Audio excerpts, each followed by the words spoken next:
Well, ladies and gents, it has been officially said and done. Grounded is coming to its final conclusion at the end of this month. Everything we got to experience within the last couple of years was nothing but a learning curve for Grounded. This month is literally a home stretch for this uniquely designed and well thought through survival title. Which means all the untold secrets and very much anticipated storyline is soon to be revealed, but this time is for good. Grounded was released on July 28th of 2020, and ever since then it remained in early access up until this point. This title was developed by Obsidian Entertainment, which is currently owned by Microsoft, and they've been nothing but great when it comes to the game development in general. One of the things I really love about Grounded is you find a passionate team, which you lead, a passionate team that has a real creative idea, maybe something that isn't exactly expected from the studio, but you had a vision about something you were gonna go build, and that we could work together, foster, grow that to the point we're at now where it's getting ready to release. I think it's fantastic. Yeah, it's wild to be like in this position to be able to make something so creative. If this is the first time you're hearing about Grounded or seeing Grounded, Grounded is a survival game and you have to survive in this backyard environment. The main goal is to get home. We're at the end of our journey of building the game and with the community,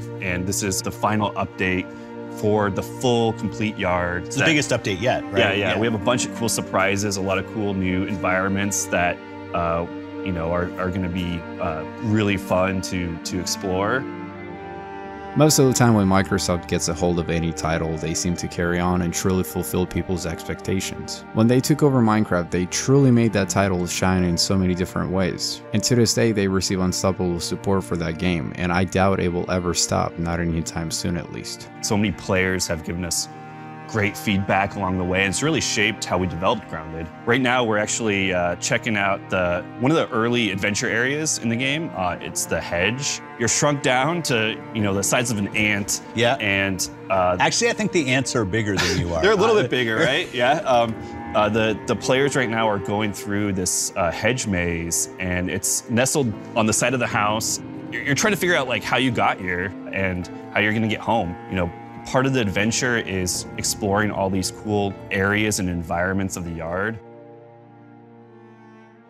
This update is absolutely massive for Grounded, and in some ways it will change and affect quite a few things. Of course, some things will be affected more than others, but for the most part the whole game might feel completely different. Not only we're getting a full story that will finally unfold the truth that's been hidden all these years, but we're also getting reworked animations, plenty of bug fixes, new behavior changes, as well as new items and assets.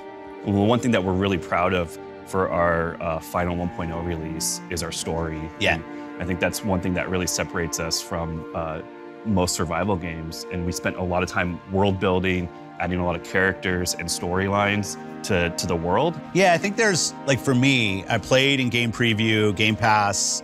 It was a great co-op game because we get together as our friends. One of the fantastic ways to go play, build our base. I happened to go visit right around the Xbox Bethesda showcase. It was fun to come out to the studio, you and I getting together. Got me re-energized, so I went back into the game, but so much had changed.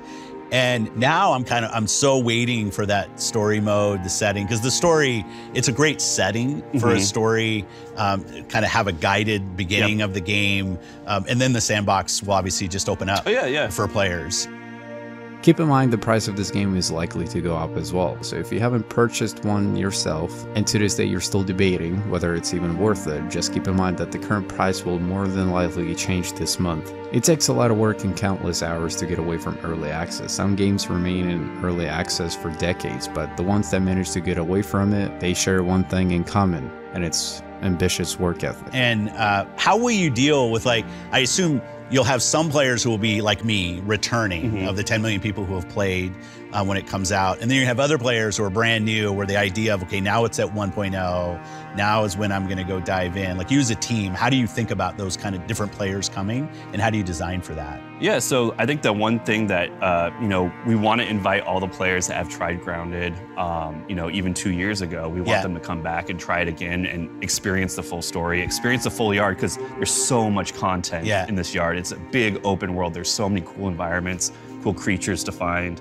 But I also, like, for the brand new player, you know, it's a survival game first and foremost, but it's definitely a different twist on a survival game. There's one thing that we're really proud of is the accessibility and approachability. So Even just right now, we're looking at the Broodmother fight. So this is one of our boss fights in the game, where you fight this giant spider in her spider den.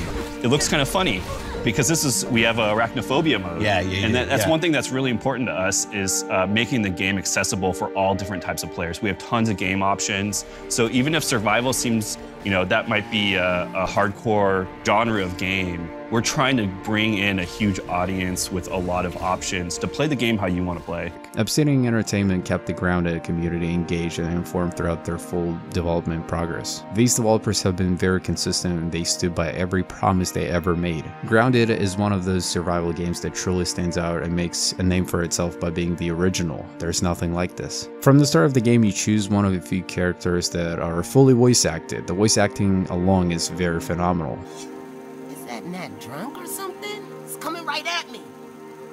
Yeah! There's a little bit of cheesy sense of humor here and there, but the game does exactly what it was intended to do. It makes you feel like a kid again.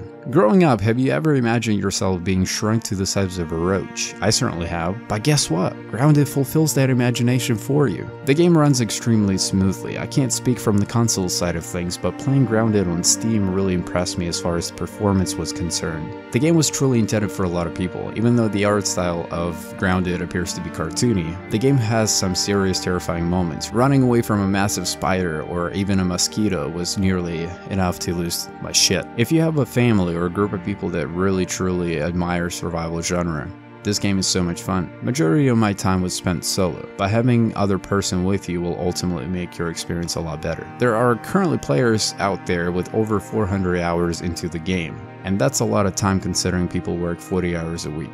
And that should be enough of a sign that this title is nothing but amazing. Saw that in the community, like certain people just focused on the base building and building, I mean, frankly, almost levels or bases that took over the whole size of the lake, which was awesome. I think you're gonna get a lot of people who want story. I think the boss battles and the kind of the circle of collecting items, building up your crew so you can go in and take down different parts of the game, awesome. People built huge fortresses and spent an enormous amount of time building these crazy, huge forts. And then that gave us ideas of adding more. So we added mushroom bricks, and we want to add more building materials in the future. Well, and that loop that you're commenting on now, I don't think that it's not always recognized how important that is. Is like a team has a vision.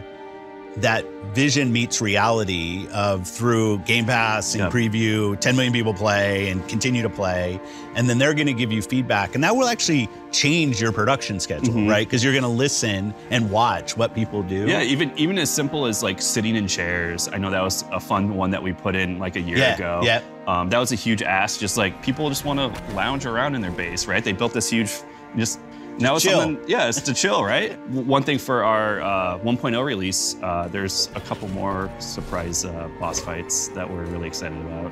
Any hints or no? Well, we did show off the Mantis. So that's something that I know a lot of players have been asking for a long time, to fight a praying mantis in Grounded. So we are delivering that experience, and we got a couple more surprises. That's awesome. Well, congrats to the team on getting to this point. We're not quite there yet, 27th September. Thank you. I think for everybody who's played, myself included, I just love the craftsmanship and passion that clearly the team has in putting together such an amazing game. That's a great game to play either by yourself or with your friends. Can't wait to see it come out. And it's great to be here and get to show people more of the game. So thanks for all of that. Thank you. Huge props to Obsidian Entertainment for making this title official. It's been one hell of a ride with this one, and it's finally here. If this is your first time on my channel, consider subscribing. I mainly cover survival games, and I might occasionally do role plays here and there, but for the most part, I'm just here. Thank you so much for sharing a little bit of your time with me. This was your boy Roos, and I'm out. Bye.